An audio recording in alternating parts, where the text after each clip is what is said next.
গত কয়েকদিন ধরেই অসহ্যকর গরমে নাভিশ্বাস উঠছে গোটা দক্ষিণবঙ্গে। সর্বত্র গরমের দাপট হয়ে উঠেছে অসহনীয়। তবে এবার দক্ষিণবঙ্গের আবহাওয়া বদলের বার্তা দিল হাওয়া অফিস। মঙ্গলবার আবহাওয়ার তেমন কোনো পরিবর্তন চোখে না পড়লেও বৃহস্পতিবার বৃষ্টির সম্ভাবনা দক্ষিণবঙ্গের একাধিক জেলায়। বৃষ্টির পাশাপাশি 30 থেকে 40 কিলোমিটার বেগে বইতে পারে ঝোড়ো হাওয়া।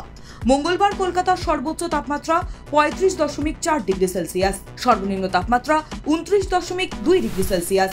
দিনভর কলকাতার আকাশ মেঘলা থাকবে। তবে বুধবার থেকে গাঙ্গেয় পশ্চিমবঙ্গের সর্বোচ্চ তাপমাত্রা 2 থেকে 3 ডিগ্রি সেলসিয়াস কমবে বলে জানিয়েছে হাওয়া অফিস।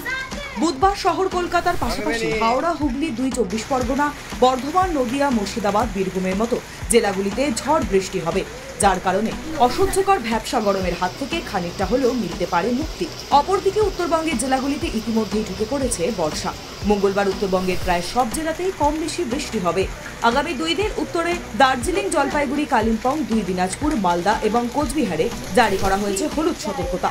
তবে শুধু আগামী 2 দিন নয়, চলতি সপ্তাহ জুড়েই উত্তরের জেলায় জেলায় বজ্রবিদ্যুৎ সহ হালকা থেকে মাঝারি বৃষ্টির পূর্বাভাস রয়েছে। Bureau report, sky news Bangla.